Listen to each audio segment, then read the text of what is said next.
You're listening to the #1 podcast for nonprofit leaders, getting your nonprofit fully funded. This is the Fundraising Masterminds Podcast. 8 o'clock on New Year's Eve, my phone rings. I answer the phone and they said, Jim, we have been trying to get crew for the last hour. I want to sell stock. It's a large amount of stock. What can you do to help me find a live representative? Wow, 8 o'clock at night. Right. I was ready to bring in the new year with these students. They were thinking about a stock transaction at 8 o'clock on New Year's Eve. Well, hey, welcome to another episode of the Fundraising Masterminds Podcast. We are so glad that you are here, and today we are going to be talking about 5 key things to do in the last 2 weeks of December. And, it's December is kicked in, and you know what that means, Jim. Oh, it is year end. This is important time. Yeah. We know that 30% of a nonprofit's budget comes in the last month of the year, and 12% comes in the last 3 days. So This is a critical time for people to focus. Yeah, so stick with us. You're not going to want to miss these 5 things. You might be wondering, well, hey, what's up with the new location? Where's the red brick wall that you guys are usually in? Well, Jim and I just finished recording our new curriculum. And we don't have a name for it yet, but I'll tell you the topic, right? The topic is... The working title is... Major Partner Cultivation and Appeals. And so every nonprofit is interested in working with major donors. And so we're going to share with you all the hidden secrets to getting major gifts from partners. Yeah, it's really, really great. We just have been recording it for the last, 3-4 days. We're on location here in a Airbnb in Nashville, Tennessee. We actually got done early. And so we had an extra day to record, and we said, let's just get some more podcast episodes done because, we don't want to just, take it easy. We don't want to deny you the pleasure of these podcasts. Right. So we had some extra time. So here we are on set for the Major Partner Cultivation Strategy. Before we get into the 5 things, if you wouldn't mind subscribing, I actually am surprised with this, but did you know, Jim, that over 80 to 90% of people who watch or listen to our podcast are not subscribed? I know. I saw those statistics the other day, and it just shocked me. I can't believe we've got all those people benefiting, but people are missing it, and they're not sharing it with their friends because they're not subscribing. Yeah, so please just take an extra 5 seconds right now, click that little bell notification in YouTube, hit the like button, write a little comment. If something that we say really helps you during this podcast, let us know. We would just love to hear from you. And if these 5 things really help to benefit you, share it with your friends. Share it with other nonprofit leaders. This is all really valuable information that people need to hear. Absolutely. So let's get into it. Yeah. So Jim, we're in December. Yeah. We're coming down to the wire. We've only got like 3-4 weeks left in December. Yeah. And you had told me just before we started this podcast, the last 2 weeks of December are the most critical. Absolutely.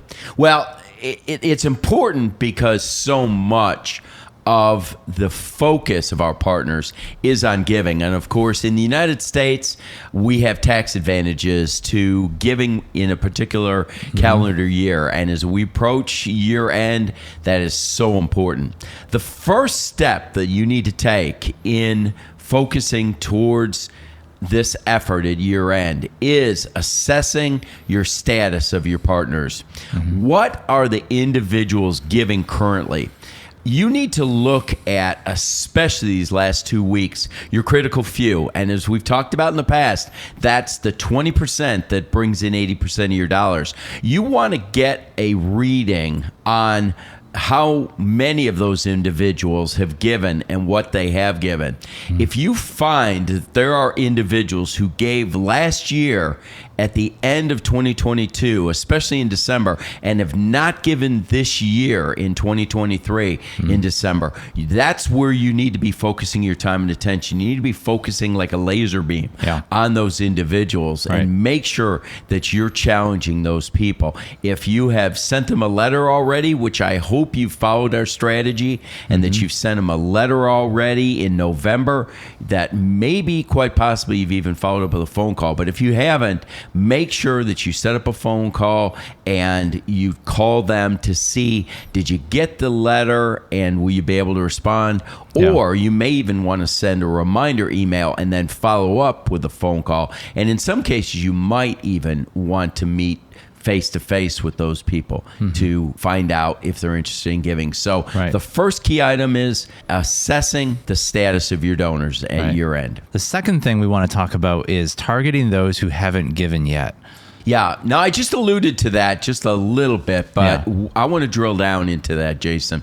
We want to make sure that you really, really do, not necessarily at the expense of everyone, but frankly, you're going to have the greatest return on investment if you can focus in on your critical few and get even a handful of those people to give what they gave the year before. It's going to make a major difference in your overall giving. So target those individuals who gave last year in 2022 but didn't give this year. And even if all you do is find out what's happening in their life, has something changed, is anything different, but just simply calling and saying, hey, Mr. and Mrs. Jones, last year you gave a gift of $5,000 at year end. It made a major difference for our organization. Would you be willing to give that gift of $5,000 again this year? Or quite possibly, would you be willing to give a gift of $10,000? We could really use it at this point. Now, when you say target, are you referring to like emails, or are you referring to phone calls or sending out additional letters? Well, Jason, it's really all of the above. When I say targeting, I'm talking about pulling those people out of the fray. You probably sent a letter or an email out to the masses, everyone on your mailing list. But what you want to specifically do is you want to target those individuals who have given in the past but didn't give this year. So it could include all those things. When you're talking about 2 weeks later, you probably don't want to get another letter out to them per se, but you do want to maybe get a targeted, focused, individual, personalized email out to them. And you certainly want to try at a minimum to pick up the phone and call. Statistics show that a typical direct mail letter is going to get about 7 to 8% response on an active list. But if you follow up with a phone call, that will jump from 78% to 30%. And if you go and visit someone face to face, it's going to give you a 50% response. Wow. So that's what I'm talking about when I say target. Now, the next item that I would recommend is keeping the lines of communication open. It is so important. I know that many of our listeners would love to take a vacation, love to relax, especially that week between Christmas and New Year's. Yeah, right. What's that? I said in December, right? In December. That's exactly right. They want to relax a little bit, but honestly, that's the time when you need to stay focused. That doesn't mean that you can't enjoy Christmas, you can't enjoy New Year's with your family, you can't enjoy the week between, but you need to make sure that you make all lines of communication very open to individuals. If you need to have a hotline for those individuals who want to make some last minute gifts, get a hotline number out to them. If you want to have someone man that, and it doesn't just have to be one person, and it doesn't have to be you. Maybe you do shifts on a hotline over time. Someone has a 12 to 6 a.m. shift, the next has 6 to noon, the next has noon to 6 p.m. So work shifts on that through that holiday season and make sure that people know that you're not closed for business over the holidays. You're actually open for business over the holidays. For a small to mid-size, organization, they're probably thinking, I don't need a hotline. I barely have anyone calling me as it is. Right. So, how do I make my lines of communication open when people aren't even calling me? You know, I thought you were going to say, Jim, the smaller organizations probably think you're crazy. Yeah. And that may be true as well. But I can tell you that if you don't have a hotline at year end, 11 months out of the year, you probably aren't going to need either a special line or added staffing to respond. But the last month of the year, especially, that's when people give. I have one example that I love to share every year, is that I was at a conference for crew called our Winter Conference. The conference started the day after Christmas and was going to end with a celebration at New Year's Eve.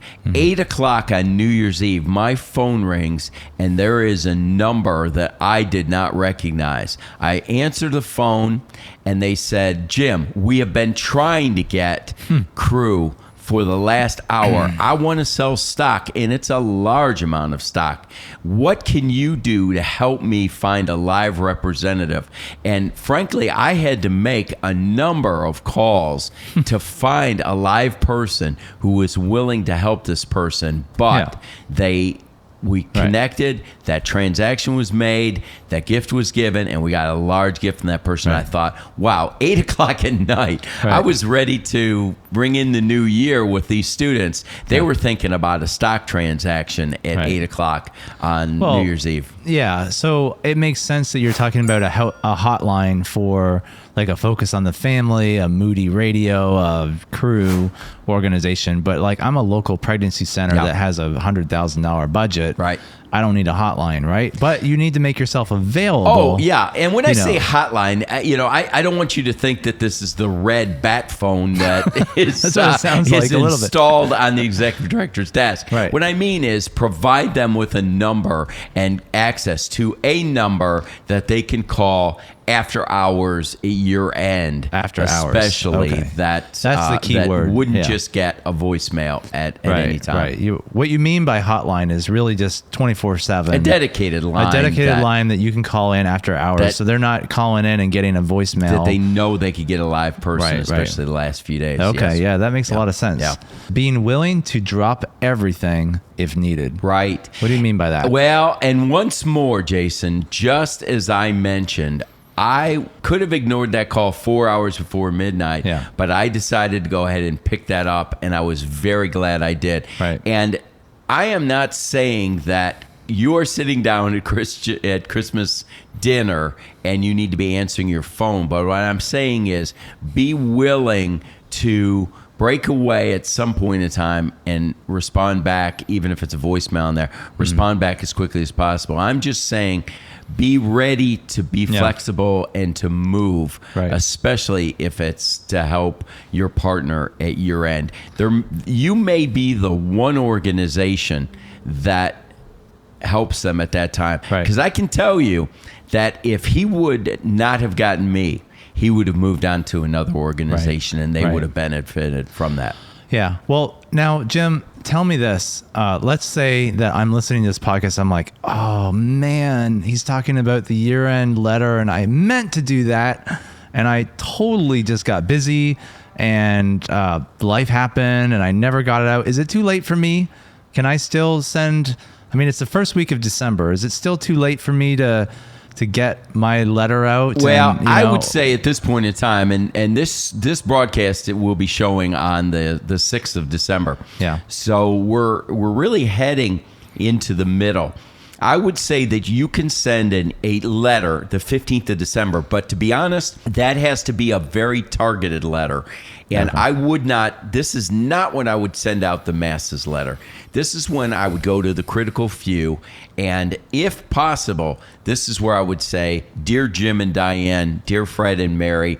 So instead of sending 1,000 Hey friends, Dear Friend letters, I would send 25 or 50 Dear Jim and Diane letters at this point in time. But to be honest, we are really on the border here. In fact, that's why I'm glad we're doing this on the 6th and not the 13th of December. Yeah. Because I believe that you still have a little window in time to be able to do that. But if you start to push it past the 15th, then you're going to have to send an email to them. Yeah. Well, you should still send an email, probably. You should, no matter what. Yeah. That's exactly right, Jason. In fact, I would recommend probably the 26th or 27th of December, at least sending a last, and potentially even, I've had some organizations that have Seeing great 30th. success, even sending it the 31st of December. Yeah. I was Email. going to say, just like Giving Tuesday, how you have, you're sending them, a couple days before, the day before, Right. the day of. That's right. I would do the same thing. That's right. I at the agree. year end, sending it to them before Christmas, an email. We're talking about email. Right, email. But sending it, Right. sending an email Yeah. before Christmas, sending an email Yeah. after Christmas, Yep. before the New Year's. Yeah. And then, the day before and the day of. Yep. Sending emails. Yeah, I would agree. And this does not mean a long email on those. No, it's just a Something reminder. that with a title that says something like, Don't forget. Sarah needs your help at this time. Yep. Sarah was was homeless on the streets as a result of the Central Union Mission, was able to see her life changed. We Yeah. could use partners like you at year end. Yeah. Something that simple.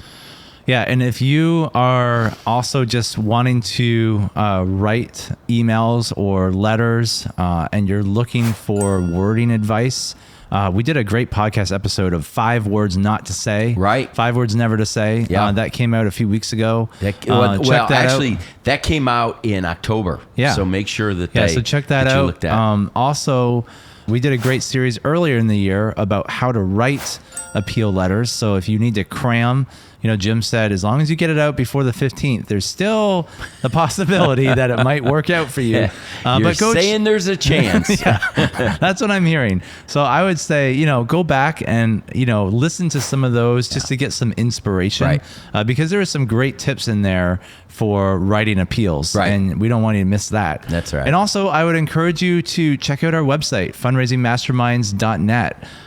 If you go onto our website, you will learn that we actually have a mini course called Development Basics. If you feel like you need to just brush up on your basic understanding of what development is, I know a lot of nonprofit leaders get sucked into the mindset of, I need money now, right? And it's so easy to, even if you know the right things, it's so easy to just get sucked into the fundraising mindset and forget that it's more about relationships than it is about getting money now, right? And we want to be focused in on building partners for your organization, and building partners takes time.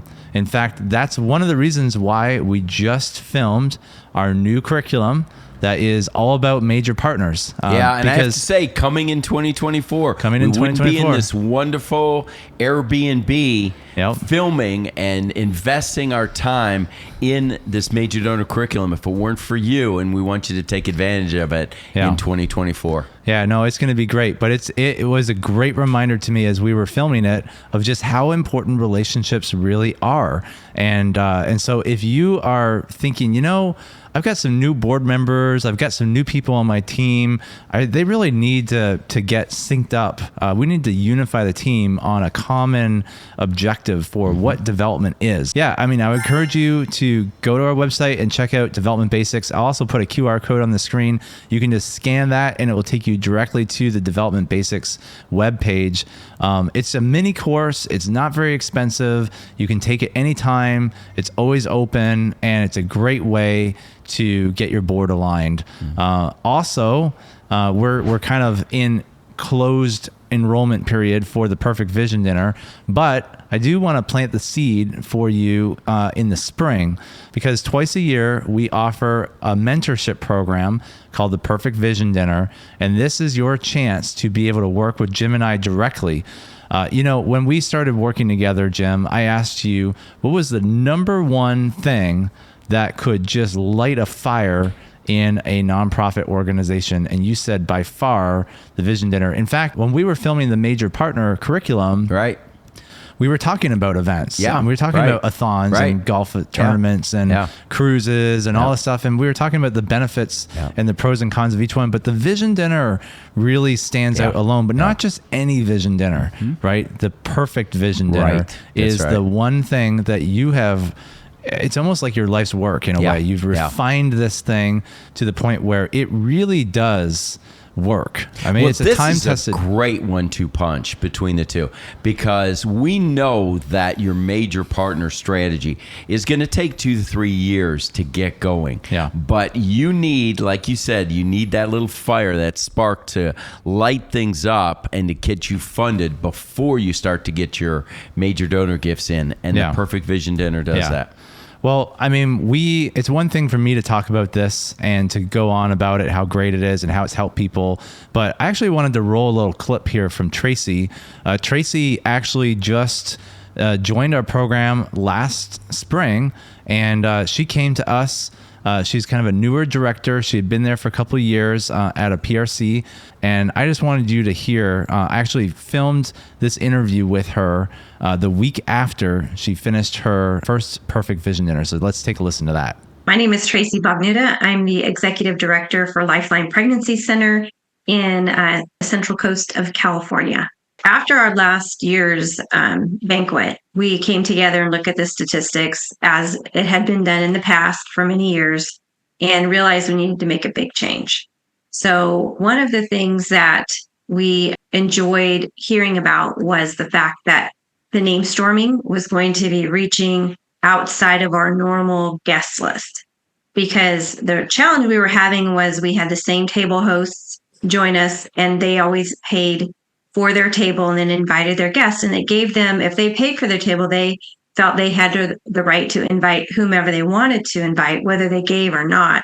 And so with all the churches buying a table and returning table hosts purchasing a table, they would invite people within their friend group or their congregation as more of an appreciation. And so we were finding that they just weren't becoming donors. And so we were seeing that our donor list hadn't grown. We hadn't had any new donors, and the people that did come felt, just as you and Jim had said, that their table host already paid for them to be there. And so we needed to solve for that, and we needed to solve for the big speaker cost. Last year, we spent almost $7,500 on a speaker. And so that was, again, money out of our pocket. And so as we sat and where we're like other pregnancy centers thinking that maybe we shouldn't do a dinner, maybe we should look at other ways to do that, we contacted Crew, which was so interesting that we had found somebody locally from Crew, knowing that they had had such good success in fundraising. And we had a meeting with them, and we brought in other strategists to help us. And then we just kind of sat and rested and prayed on that information, and just felt like Crew has the formula that we wanted to emulate, but we weren't sure where to get started. And so as we got started in February, we had a whole different plan in mind, and then we found out about Fundraising Masterminds. And so we put the brakes on our very initial planning, because everything just sounded like what we were looking for. We didn't want to charge our table hosts, although that was really scary to our board chair, who had been a director and had brought me the manual, as you had mentioned, and wasn't ready to stray from what has always been done. Myself being a fairly new director, I was open to change, and some of the new board members were open to change. And so it was a very welcome change. I think that it answered some of the questions we had.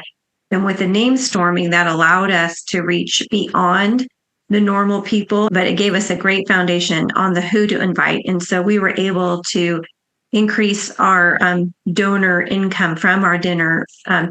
We doubled it. So we went from about a $70,000 income last year to we're at about $141,000 as of our last commitments, but they're still coming in. We're making those phone calls right now to our guests and those who donated. So what would you tell someone who is a pregnancy center or just a nonprofit leader who they've never heard of the Perfect Vision Dinner before? They don't even know what it is. How would you describe it to them? I would describe the Perfect Vision Dinner as a formula that's been tried and tested. And that's really what we were looking for, because every year I think pregnancy centers are going to try something new. They're going to add a silent auction or live auction. They're going to, add a different type of speaker. They're going to bring in different entertainment. They're always trying different ways. And this is something that solves for the pregnancy center having to put things on the line to try something that you've never tried. not sure if it's going to work. We appreciated Jim's experience, your experience. We had already signed up for Fund Easy, so we'd used that for our golf tournament. And I'd have to say that was a big perk to the whole process was the registration program. So I would say the whole package is a benefit. And again, being that you and Jim have the experience you have, it's not us having to reinvent the wheel. What would you say to a board member who is looking at the cost and they're saying, this is a really expensive course. Why should I invest this much money into a course? I would say that the return on the investment shows in the way that we doubled our income from the dinner. So we were able to get that money back. It is also, we considered the fact that what we'd spent for a speaker last year was not going to be a part of the budget this year. And so we can show for that money and just utilize it in a way that have long-term benefit. The great thing is the people that graduate from our Perfect Vision Dinner mentorship program get the opportunity to join our winner's circle. They qualify for the winner's circle. We don't even really talk about our winner's circle too much, but these are people who have gone through a training, they understand, and now they get access to us on a regular basis where we get to help them on a very regular basis. They get some perks. Well, they get some real personalized training. Yeah. And not only did they do well, we're going to help take them to an elite level and elite class. Yeah. So I'm really excited for them. And, I know we're in the middle of December and enrollment is probably not open right now for the Perfect Vision Dinner class, but the next class will be coming sometime in May. So be looking for that. I would encourage you to join the waiting list because the people who are on the waiting list are going to hear about it first. Actually, what we did the last time was we opened up enrollment for 1 week earlier for the people on the waiting list. Right. So they had a window of opportunity advantage to jump in and enroll before the masses heard about it. And so because our classes, every year our classes close up and we have to cut off enrollment. Yeah. So I would encourage you to go to our website, scan this QR code and join the waiting list. And this is a great opportunity for you to work with us directly. Not because we want to try to sell you a course, but because we really believe that we can get your organization to the next level. We want you to dream big. We want you to dream big dreams. We're not just helping you raise operational expenses. We want to get you to the next level. And Jason, that knocking was opportunity, I think, if I'm not mistaken. Well, we hope that you found this episode to be extremely helpful, and if you wouldn't mind hitting that subscribe button, and if this episode helped you in any way, please let us know in the comments because we would love to hear your feedback. If you have any questions for us, you can write it in the comments. We will take a note of that, and we would love to make an episode about any of your questions. Yeah. Well, Jim, any last words just before we let our audience go? No, once again, just a reminder that this is go time. Your goal is not to run up to the tape. Your goal is to run through the tape. Yeah. Finish strong and get fully funded throughout the year. Sounds good. Thank you, everybody. We'll see you next week. Take care.